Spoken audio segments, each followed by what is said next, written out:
Let's see if these pass the crunch test.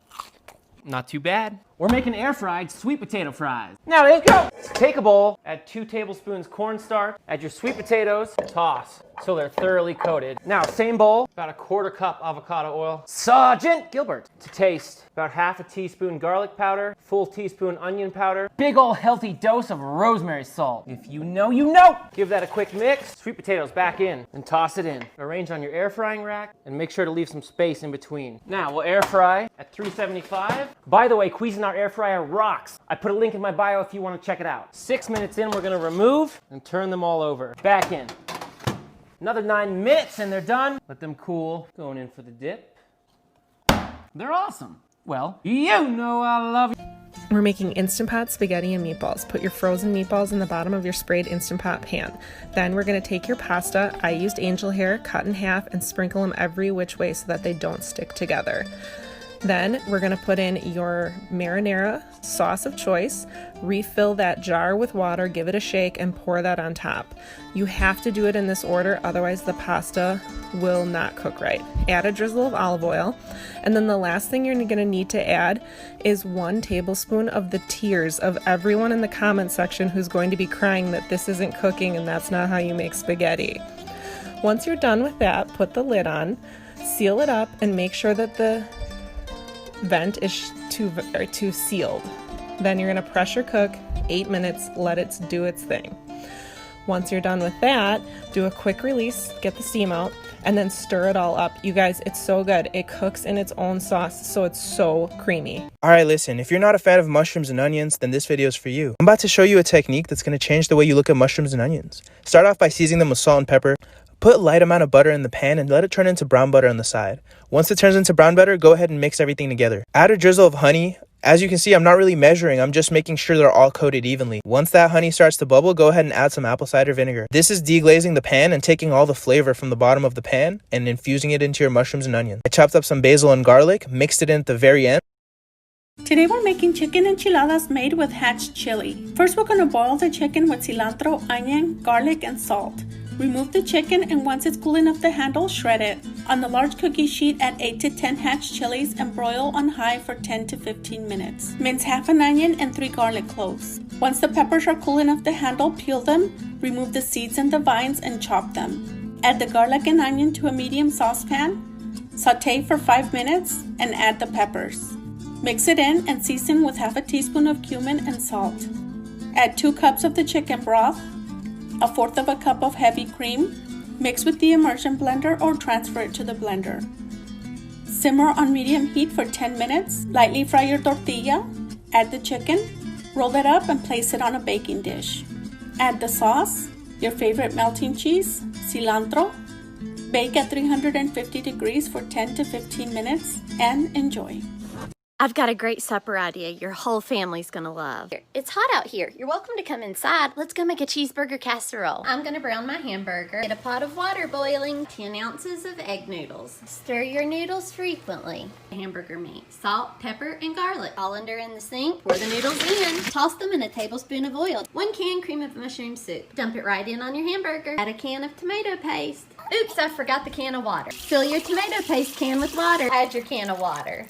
Add your noodles. Stir as you add the noodles because I have some left over. A 9 by 13 pan and put half your mixture in. Cover it in a layer of American cheese. No, I don't really care if you don't think American is real cheese. It tastes good. Now add the last layer of noodles. Top it off with more cheese and we're ready for the oven. 350 until cheese is melted. After 15 minutes in the oven. You see, my shadow is... Check out my Instagram for full recipes. Marley's Roast. Sticky pineapple chicken. Let's do it. I marinated some chicken thighs in teriyaki sauce for a couple hours and now they hit the grill. Direct heat, 400 degrees, couple minutes each side until they're looking just like this. Ooh, this is gonna be tasty. Take your chicken thighs off, rest them for a couple minutes and cut them up into bite-sized pieces just like that. Once your chicken is cut up, coat it with your sticky pineapple sauce. Full recipe and ingredients is on my Instagram page, so be sure to check that out. Oh, this will be tasty, and we're gonna plate it up in this pineapple. So slice your pineapple lengthwise, just like that, and scoop out the inside. So you're gonna cut rows and across, and I'll take a spoon and just scoop out all that pineapple tastiness, save that for later. And once you have it all hollowed out just like that, we're gonna start with some rice and top it all with the chicken right on top just like that. Oh, this is gonna be good. Some sesame seeds, green onion, and dinner is ready. I know it's summertime, but we're baking a brie anyways. Preheat your oven to 350 and top with pistachios to get all toasted in the oven. Next, we're going to add some rosemary for our herbs and top all of this off with a honey of your choice. This honey here is organic, but you can also use a spicy honey if you want a little bit of an extra kick. Pop this in the oven for 12 minutes and let it rest for 5, and you have yourself a gooey baked brie. All right, I'm starting a new series of 15-minute pantry staple plant-based meals. Say that 3 times fast. Basically, just healthy dinners you can make when you want food right now. This one is a harissa rice, crispy chickpea, and fresh herb situation. It's so fast and so good. The full recipe is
Listen, y'all been on me heavy about this sauce. Like, where's the sauce? Where's the sauce? Where's the sauce? We need the sauce.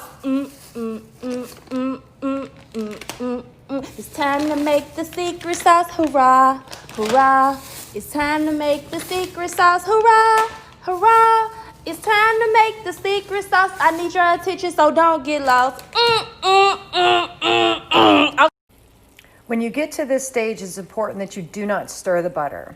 You want these on top, this yellow or this white foam. You're gonna filter that off, right? Skim it off. There are solids in the bottom that are gonna give it the nutty flavor as we continue to simmer the butter a little bit. Take this off the heat and allow it to just cool right here on the top or wherever. And as it cools, stops becoming so hot, like around 180, 175 degrees, this will solidify a little bit more, making it easier to skim off the top. Once you've skimmed as much of this, if not all of it off the top, put it back on the heat, then add your distillate. We're not adding anything now because otherwise all of this waste would have THC in it. So here's an awesome sauce recipe for your lasagna. Melt a little olive oil and butter. Add carrots, celery, and onion. My food processor broke, so I just grated it with a cheese grater. It was fine. Add salt, pepper, and Italian seasoning and just cook it till the vegetables are soft. Then I add some garlic and about a pound of ground beef. Now season the meat and just break it down like that. Keep cooking till it's completely browned and then drain all that oil out of there. This part's optional but highly recommended. Add a little bit of red wine. Cook the alcohol out on high heat for a little bit. Now add one 28-ounce can of Tutto Rosso crushed tomatoes and another 28-ounce can of either the crushed tomatoes or the tomato sauce. Now mix that all together and reseason it. Add some Parmesan if you want. Now simmer it for at least a half hour, but the longer the better here. Reseason if needed and it's ready for your lasagna. What's Pop Shawty a little baddie? She my little boo thing. And Shorty got the fatty. Shorty be catch.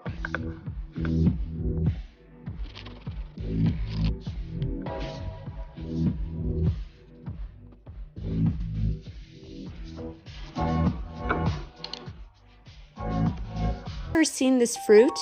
They're called cucamelons. They look like mini watermelons. They're the size of a grape, but they actually taste like sour cucumbers if you try them. Here's how to make this crispy and airy focaccia. It's fun to make and perfect for snacking and sandwiches. Start by whisking together 2.5 cups of warm water, 2 teaspoons of honey, and 1 packet of instant yeast in a large bowl. You can use active too, just make sure it's alive. Then add 5 cups of flour and 5 teaspoons of kosher salt. Stir it all together until well combined. Then add a 1/4 cup of olive oil to the bottom of a large bowl and scrape the dough into it. Use your hands to coat the dough in the oil. Then cover it and let it rise in the fridge overnight or at room temperature for a few hours. Then use 2 forks to gently deflate the dough and form it into one mass. Add 1 tablespoon of olive oil to a buttered 9 by 13 inch baking tray and slide the dough in. Coat the dough in the oil and let it rise again for another hour or so. This is the fun part. Dimple the dough to create impressions. You can be a little aggressive with this. Then drizzle over some more oil and a bit of flaky salt and bake at 450 for 25 minutes. Cut it into squares or slices and brush over some butter. This one's infused with garlic and rosemary, and enjoy. Cabbage dolma is so good. Here are the ingredients. You're going to blend all of these together, keep 1 cup on the side, and then put the rest on top of 1 pound of ground beef. Add 1 cup of rice and mush it all together. Now get your cabbage, cut out the stem like this, stick a knife in the center and put the whole thing in boiling water. The knife lets you rotate as you pull back the leaves.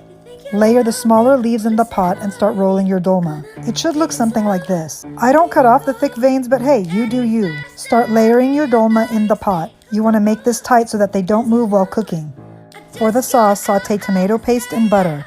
Go back to your leftover sauce, add 4 cups of water, and all these ingredients. Blend them, add them all on top of your butter tomato mixture. Bring your sauce to a boil, then add it on top of your dolma. The sauce should be about 1/2 inch higher than the dolma in the pot. Make sure they're fully cooked, then add 2 squeezed lemons. Let it cook for an hour. At the end, you'll have this thick and saucy dolma. Guys, follow my steps. I'm going to show you how to make the best salsa ever. Literally, duet this with me if you try it. I swear, it's life-changing. Everybody that tries it compliments it. Try it, please. 4 tomatoes, 3 garlics, 1/2 an onion, not even 1/2 an onion, literally like a pedacito de cebolla. Chile de árbol, I put 4 or 5, however much I want that day depending, and 2 serranos. Add oil to the bottom and cook everything, boil, whatever you want to call it. I'll show you all when it's ready, and then we'll put the lid later on. Once it's making all that noise, put the lid. So in my blender, I'm adding 1 spoon of nor de pollo. Next is onion powder, and I'm just going like a 1-2, like that. Turn them over every once in a while. It's been 5 minutes, let me see. Yes! I already put that in here. Now I'm gonna pour the tomatoes and the oil into the blender. And that's it. Let me show you a pro way to cook some ahi tuna. Now let's go! We're gonna start by lightly oiling both sides. Now a little kosher salt. Sergeant Gilbert! Finely ground.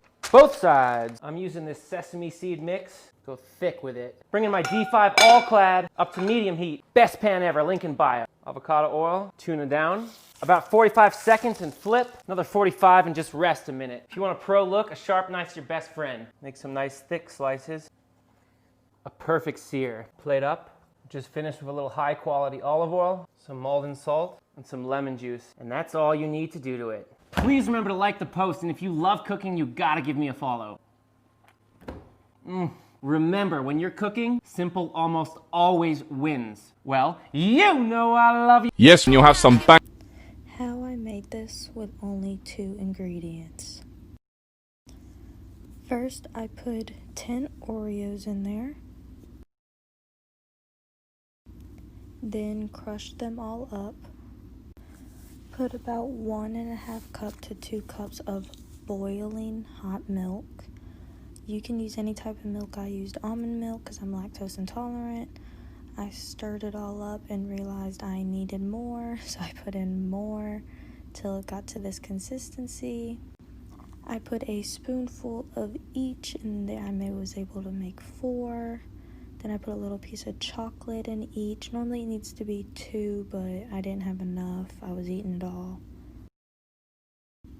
Put another spoonful on top and then put it in the oven for 350 for 15 minutes, and it was all ready.